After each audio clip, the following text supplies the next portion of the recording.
Seres humanos que acompanham o Planeta Podcast, temos um recado para vocês. Show do Planeta Stand-Up, link na descrição. Uma coisa que eu ia te perguntar é o tratamento. A partir do momento que o cara com bipolaridade ele recebe o diagnóstico, qual que é o melhor jeito de tratá-lo? Como que é essa medicação? Ou existe outro tipo de terapia? E como que ele responde a isso? Quanto tempo? E se ele consegue ter uma vida 100% normal, no sentido de, tipo, não ter que se preocupar com essas oscilações mais depois de ter sido, ou pelo menos ter começado o tratamento, né? A bipolaridade, ela não tem cura, mas ela tem controle. E isso não é só da bipolaridade. A maioria das doenças na medicina é assim. A gente não consegue curar, a gente consegue controlar os sintomas. E a bipolaridade tem controle, sim, completo dos sintomas. É possível a pessoa estabilizar e não mais ter fase de depressão ou essa fase de ativação. Mas aí a gente tem dois tipos de tratamento, é algo que eu sempre falo bastante por aí, para tentar conscientizar as pessoas sobre isso. Em geral, quando a pessoa pensa em tratamento, ela pensa só em remédio, né? Então, qual que é o remédio? Como se fosse sinônimo de tratamento. Não é assim que funciona. Eu sempre brinco que tem dois tipos de tratamento. Um é o tratamento de torcida. O cara vai lá, recebe o diagnóstico, recebe o medicamento, começa a tomar o medicamento e torce para dar certo. Vai esperando e torcendo que vai dar certo. Frequentemente, isso não dá o resultado esperado, ou dá um resultado parcial. Remédio é muito importante, mas não é tudo. E você tem aquele tratamento ativo, no qual a pessoa faz algumas questões que ajudam o remédio a fazer o efeito correto. Seria como se o remédio fosse uma peça dentro de um quebra-cabeça. Eu não monto um quebra-cabeça com uma peça só. Eu preciso ter todas as outras peças alinhadas. Aí, quando eu coloco a última peça, que seria o remédio, aí tudo fica claro, eu consigo estabilizar e melhorar. E quais são essas peças além do remédio que eu preciso? Primeiro, conhecer sobre a bipolaridade. É muito importante. Isso a gente chama de psicoeducação. Tem um grupo em Barcelona, que é o grupo que mais estuda isso no mundo, que é a psicoeducação e o quanto que isso faz diferença. Porque na bipolaridade, muita coisa é sutil. Eu preciso conhecer sobre isso e o familiar ou quem vive junto precisa conhecer também sobre isso. Então, primeiro ponto é a pessoa conhecer sobre a bipolaridade. Segundo ponto, a pessoa conhecer como é a sua bipolaridade, como ela se manifesta. Porque cada pessoa tem uma forma diferente de manifestar a bipolaridade.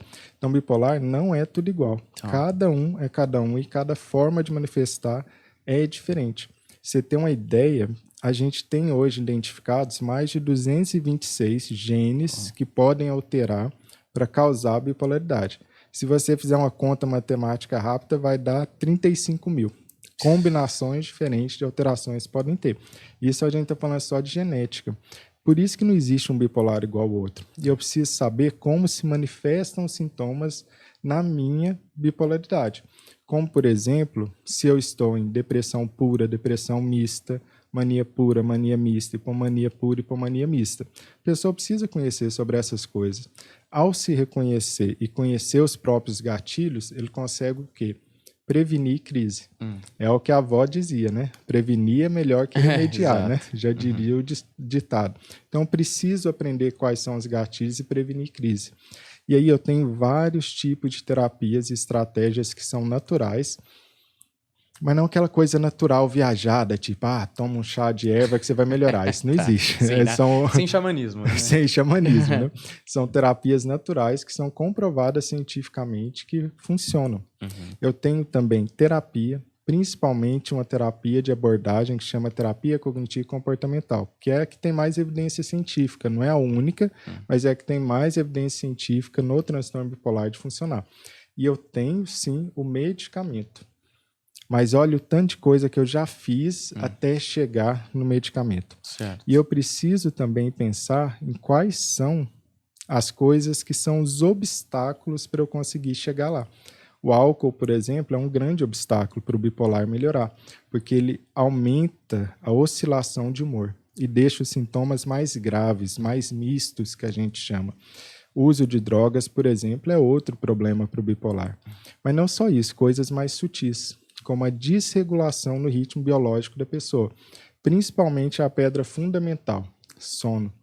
Sono é essencial para todo ser humano, mas para o bipolar é a pedra fundamental. Desregulou o sono, desregulou o humor também. Isso tem a ver com uma das causas da bipolaridade, que é a desregulação do relógio biológico. É um lugar no nosso cérebro que se chama núcleo supraquiasmático, que no bipolar ele está como se fosse desregulado. Ou ele está rápido demais, ou ele está lento demais, e a gente consegue mudar isso através de algumas estratégias para regular o ritmo biológico da pessoa com mudanças e alterações de comportamento e hábito. Então, o que você está me falando aqui, para uma pessoa bipolar, a maior chance que ela tem de encontrar um equilíbrio, vamos dizer assim, é fazer todas essas terapias. Você até falou uma terapia, como é o nome? De psicologia? É terapia cognitiva comportamental, que Terapia é TCC. cognitiva. Não é Isso. a única, mas essa é a que tem mais evidência para bipolaridade. E qual que é como que ela funciona, mais ou menos, só para eu entender que... Ela é uma terapia que ela é mais prática, ela é mais interessada em te ajudar a fazer mudanças de hábitos que a ciência mostrou ou deixou mais claro que funciona para o bipolar. Dentre elas, tem algumas técnicas que podem ser usadas, como, por exemplo, registro de humor. Então, a pessoa registra o humor ao longo de todo o dia, porque é muito difícil você lembrar como você estava uma semana atrás. Sei. Tem registros, por exemplo, de gatilhos, então eu vejo quais são meus comportamentos, que eu posso identificar esses gatilhos e prevenir as crises. Tudo isso é abordado dentro de uma boa terapia de TCC. E para registrar o humor, você pode usar papel, você pode usar aplicativo, por exemplo. Eu espero que vá sair meu aplicativo daqui a um mês, pelo menos, né? Vamos ver. Você está lançando um aplicativo para ajudar nesse tipo de terapia, é isso? Não é no tipo de terapia, é para o bipolar registrar o humor. Certo. E ali ele registra diariamente o seu humor. E ele tem um gráfico que, inclusive, depois pode imprimir com PDF, mostrar para o médico sobre como variou o humor dele ao longo daquele mês, pela dificuldade que é, né? De você lembrar como que você estava há 21 dias atrás. É quase impossível lembrar isso, é muito subjetivo, né? E ele vai ter também uma área de educação. Então, imagina que você registrou lá 4 dias seguidos que você não está dormindo bem. Vai te sugerir vídeos ou artigos te ensinando estratégias e técnicas de você dormir melhor, por exemplo. É uma parada mais ativa, no sentido de, tipo, são ações que vão te ajudar a monitorar o seu comportamento, o seu estado de espírito, vamos dizer assim, e ações que possam enfrentar o problema de frente. Então, se o cara não tá conseguindo dormir bem, sei lá, o cara vai usar estratégias para que o sono dele melhore em termos de qualidade, né? É mais ou menos isso? Exatamente isso, né? Para que a resposta não seja sempre mais remédios e mais remédios. Porque remédios são importantes. E é muito importante que o bipolar tome o medicamento correto. Só que quanto menos eu faço essas técnicas, essas estratégias que existem, estão aí para ajudar, e a ciência já mostrou que ajuda, mais eu vou depender do remédio e mais a minha resposta vai ser parcial. Quanto mais eu ajusto todo o meu comportamento, todos os meus hábitos, e não é algo fácil de fazer. Para todo mundo é difícil de ajustar hábito. Imagina para alguém que ainda está com peso a mais, que é um episódio de depressão nas costas. Então, obviamente, as pessoas vão ter uma dificuldade maior para ajustar os seus hábitos, mas é muito importante. Isso não é diferente, por exemplo, de alguém com diabetes. Imagina que alguém com diabetes está usando a insulina, um medicamento para diabetes. Só que todo dia está comendo doce. Ele come doce de manhã, no almoço, de tarde e de noite. Ele vai precisar de uma dose de insulina muito maior. E mesmo assim vai funcionar mal e mal, né? Imagina que a pessoa com diabetes ganhou 50 quilos no último ano. A diabetes dele vai ficando cada vez pior. Imagina que ele não fez nenhuma atividade física no ano inteiro. Vai ficar pior.